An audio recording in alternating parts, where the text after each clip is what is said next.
আসসালামু আলাইকুম। আশা করি সবাই ভালো সুস্থ আছে। আলহামদুলিল্লাহ আমরা ভালো আছি। Welcome back to our channel. আবার শিখেছি নতুন একটা রেসিপি নিয়ে। আশা করি বন্ধুরা রেসিপিটা তোমাদের ভালো লাগবে। একেবারেই যেন স্কিপ করবে না, একটা লাইক দিয়ে কিন্তু আমার ভিডিওটা দেখা শুরু করবে। দেখো বন্ধুরা, সুন্দর সুন্দর ফুল দিয়ে আজকে আমি তোমাদের সামনে চলে এলাম। আমার বাড়িতে যে ফুল গাছগুলো আছে আমি কিন্তু প্রতিদিনই প্রায় দেখিয়ে থাকি। আর সেই সুন্দর ফুল দিয়ে আমি আজকে সুন্দর ভিডিওটা শুরু করছি। আর এখানে একটা বিড়াল ছানা আছে। আজকে আমি বানিয়ে দেখাবো বন্ধুরা, এই গরমের দিনে কিন্তু খুবই ভালো লাগে টকের ডাল আর দানা কলা। পরপর আমি 3টে রেসিপি শেয়ার করব বন্ধুরা।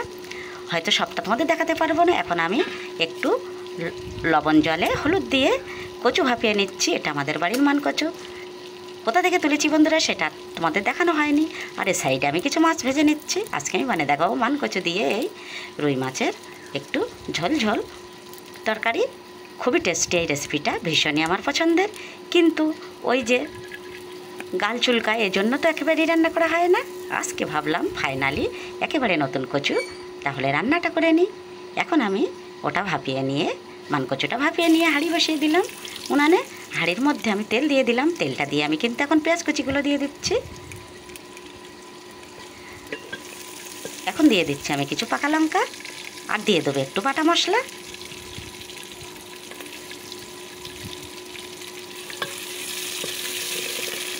এই গরমের দিনে কিন্তু একেবারেই অন্য কোনো কিছু খাওয়ার চাইতে কিন্তু একটু হালকা পাতলা একটু একডালে ঝোলের তরকারি কিন্তু খেতে হেভি লাগে।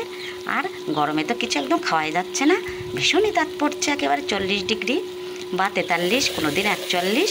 এই গরমের মধ্যে কিন্তু মাটির উনানে আমাদের রান্না করতে হয়। আর ও সাইডে কিন্তু আমি জল ফোটাতে দিয়েছি। কচুটা আমি সুন্দর করে কেটে লবণ মাখিয়ে রৌদ্রে দিয়ে রেখেছিলাম। তারপর আমি লবণ হলুদ দিয়ে ভাপিয়ে নিলাম। তারপর কিন্তু আমি এভাবে গরম জল দিয়ে কষাতে থাকবো। সুন্দর করে আমার কষানো হয়ে গেছে এবং ফুটন্ত জল দিয়ে আমার ঝোলটাও দেওয়া হয়ে গেছে বন্ধুরা।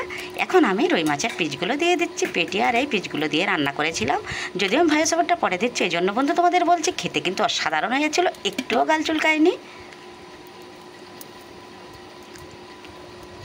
আর এক সাইডে কিন্তু আমি টকের ডালটা দিয়ে দিলাম। আর এ সাইডে কিন্তু এভাবেই আমি মানকচু রুই মাছের ঝোলটা আমি শেষ করব।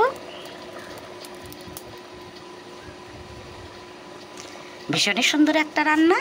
যারা খেতে পছন্দ করো কচু তাদের কিন্তু খুবই ভালো লাগবে। একেবারেই আমি এভাবেই কিন্তু নামিয়ে নিলাম। আবারও দেখাচ্ছি নতুন কোনো ভিডিওর সাথে। ততক্ষণই সবাই ভালো সুস্থ থেকো। আল্লাহ হাফেজ।